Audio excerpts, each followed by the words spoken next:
আসসালামু আলাইকুম এভরিওয়ান, সবাই কেমন আছেন? আজকের ভিডিওটা একটা রিকোয়েস্টেড ভিডিও। ক্রাফট প্রিজম থেকে আমি সি থিমের একটা ডাই কাটের সেট নিয়েছিলাম, ওইটা দিয়েই কিছু একটা করব। Because the owner asked me to do something with the sea theme die cut set. এই জন্য হচ্ছে আজকের স্প্রেডটা বানানো। আমি ইউজুয়ালি ডাই কাটের মতো ইউজ করি না। দেখা যায় যে ডাই কাটের যে অংশগুলো খালি থাকে ওগুলোকে আমি স্টেনসিলের মতো ইউজ করি, অ্যান্ড ডাই কাটগুলোকে আমার জার্নালের এলিমেন্ট হিসেবে ইউজ করি। এই সি থিমের ডাই কাটের মধ্যে অনেকগুলো সুন্দর সুন্দর এলিমেন্ট আছে, যেটা দিয়ে এই ধরনের একটা স্প্রেড বানানোর ইচ্ছা আমার অনেক দিনের, যে কারণে আর কি ওর কাছ থেকে এই সি থিমের ডাই কাটগুলো নিয়েছিলাম। কিন্তু এতদিনেও আমার এটা করা হয় নাই। এটার একটাই কারণ যে অন্য অনেক প্ল্যান যেগুলো মাথায় ছিল ওইগুলো আগে করতে গিয়ে এটা করা হয়নি। যাই হোক, অ্যাট লাস্ট এটা আমি করতে পারছি, এই জন্য খুব ভালো লাগতেছে আজকে।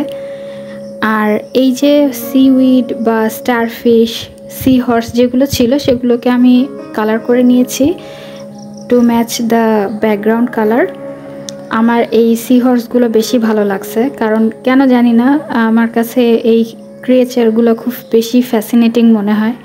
এইটা আরেকটা টেকনিক যেটা দিয়ে আমরা আন্ডার ওয়াটার বাবলগুলোকে আঁকতে পারি। যদি আপনার কাছে এ ধরনের ডাই কাট থাকে কিংবা এই টাইপের কোনো একটা স্টেনসিলও থাকে, even you can use the dies যেটা দিয়ে এই ডাই কাটগুলো করা হয়েছে। তো এই ডাই কাটগুলো দিয়ে আমরা খুব ইজিলি আন্ডার ওয়াটার বাবল আঁকতে পারি। যদিও এটা আমি খুবই অ্যাবস্ট্রাক্ট ওয়েতে করছি, কিন্তু এটা যদি আমি ভালোভাবে করতাম, মানে আমি পেইন্টটাকে খুব সুন্দর মতো শুকাতে দিতাম, অ্যান্ড তাহলে দেখতেন যে খুব পারফেক্ট কিছু রাউন্ড শেপের বাবল আমরা পাইতাম। বাট যেহেতু আমি এটা পুরাটাই একটা অ্যাবস্ট্রাক্ট জিনিস করতেছি, সেজন্য আমি এখানে বাবলগুলোর প্রতি অত বেশি ফোকাস দিইনি। But you can do that. এটা আরেকটা টেকনিক যেটার মাধ্যমে আপনারা ওয়াটার বাবল আঁকতে পারেন। এরপরে যাই হোক, বাদবাকি এলিমেন্টগুলোকে আঠা দিয়ে আটকায় দিলাম, and it came out so beautiful.